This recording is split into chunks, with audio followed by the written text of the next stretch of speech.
Hey folks, this is Vince with Dad's Gaming Addiction, and today we're going to check out Dreams of Dystopia, a game that will be seeking funding through the Kickstarter process sometime in April of 2015. This game is for 2 to 4 players for ages 12 and up, with the average playtime being about 45 minutes. So this is a deck building game, but what makes this game unique is that the cards actually have 2 different sides to them. There's the divine side and the demonic side, and they each have special abilities. To top that off, this game's combat mechanics are similar to Magic the Gathering. So yeah, deck building, Magic the Gathering. Let's just go ahead and take a quick look at the components and see how it's played. Okay, so before we get started, it's worth noting that what you're seeing here is a prototype, so it is definitely not reflective of the final product. For example, my copy did not come with opaque sleeves. Now, what do I mean by opaque sleeves? Well, you know those standard card holders, you put these cards into sleeves to help protect them. Well, in this game, they're actually going to be a little special. One side is going to be transparent while the other side is not, and there's a reason for that. These cards are two-sided, so it's going to be clear on the side that you're looking at, but it's going to be blocking your opponent's view on the other side, so your opponent can't see what's on the reverse side. Now, what do I mean by these cards being two-sided? Why are they two-sided? Well, as you can see, there are a crap ton of cards. Obviously, I'm not going to get through them all, but the main feature of this game is that you can actually choose between 2 different factions, so to speak. There's the divine side and the demonic side, and they each have special abilities. For example, here is an example of a minion here. This is the demonic side, and it has different abilities here, different stats, that kind of thing, cost. Now, if you flip it over to the other side, you'll notice that the stats are slightly different. So you can recruit these minions. Let me see what else I may have out here. There's weapons, for example, and these weapons are also two-sided. Like here's a +2, +4 stat, whereas here's a +5 and minus stat. So again, you can sort of customize your deck as you're building it to reflect the kind of play that you want to do. Your masters are the same way. Now, when I say master, each player will start with a master card. That's not the credit card, mind you, but a master. And basically, this is sort of like your planeswalker in Magic the Gathering. You want to protect this guy, because if he runs out of health, then game over. Actually, this is a starting minion. Let me see if I can find a master. Here we go. Here's some masters here, and you can see the M in the upper left-hand corner.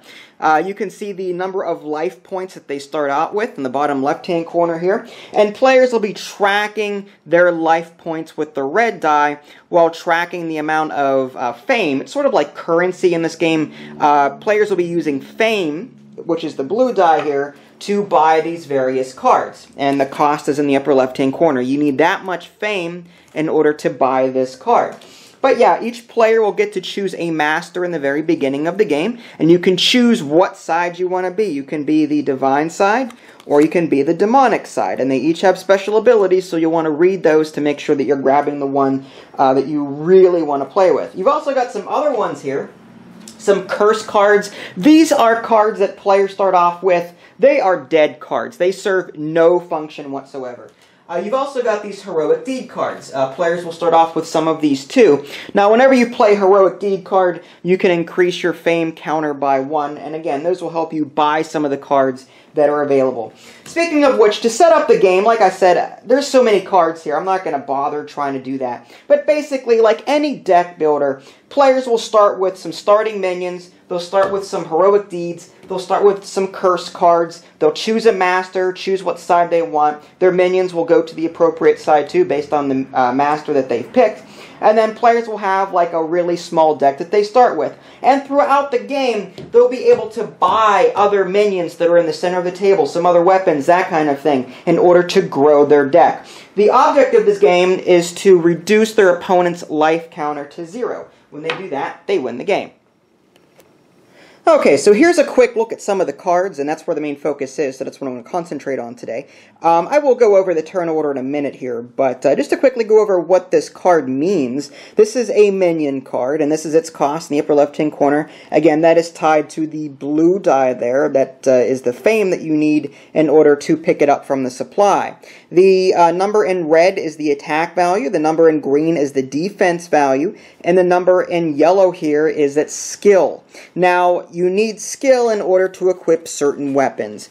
You can buy these weapons from the supply without meeting the skill requirement, but whenever you go to play a weapon onto a minion that is attacking, you have to make sure that it has the appropriate skill level.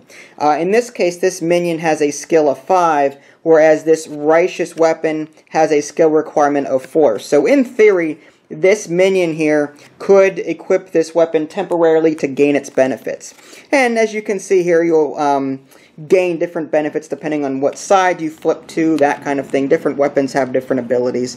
Just to show you another minion real quick, Knight of the Sun. Some even have like special things that you can play on your turn, like ability. This says +2 ability, +1 heroic deed. Normally on your turn you can only play like one ability, but in some cases, like in other deck builders, you'll be able to expand or extend the number of actions you could normally take. You've got support here, you've got combat rules, that kind of thing. So yeah, just keep in the back of your mind that all of these minions do something unique, and on top of that, when you flip them over, they may do something completely different. So there's a lot of replayability here based on the number of cards here. Again, there's like 270 plus cards in this entire game, so you're never going to run out of interesting combinations, that's for sure. As far as turn order goes, I'm going to go ahead and cheat a little bit because I do not have a photographic memory. As you can see here, the manual is pretty extensive. It's like, I mean, granted, this is a smaller rulebook, but it's like, I don't know, 16 pages or so. As far as turn order, it's pretty simple. On your turn, you'll have 5 cards in your hand, and you can only do so many things on your turn. You can use one ability. Again, these cards have different abilities on them, so you can use one ability. Although, if you have a card that allows you to use more than one, you can do that. Heroic Deed, you can discard one Heroic Deed card from your hand to gain 1 fame. In combat, you can attack your opponent 1 time. And basically the way that works is, I was showing you earlier that these cards, let's show you something different. These cards here have an attack and defense value. Basically, you can declare an attacker on your turn, and your opponent will declare a blocker. If the attack value is higher than the defense value, then some of that damage will get through, and your opponent's master will lose life points. However, if the reverse is true, if your opponent has more than you do, then he can actually hit you for some damage. So before you attack, you want to make sure that he doesn't have any minions that have like a high defense value and can block your attacks and even inflict damage on you. But yeah, getting back to the manual here. Combat, you want to declare the attacker, declare blocker, damage step, cleanup step, that kind of thing. You can also purchase cards. You can purchase 1 card on your turn, but that will automatically push you to the second phase of your turn, which is the end phase. So you don't want to buy anything until the end of your first phase or until you're ready to end your turn. Again, 1 card per phase, or per turn rather.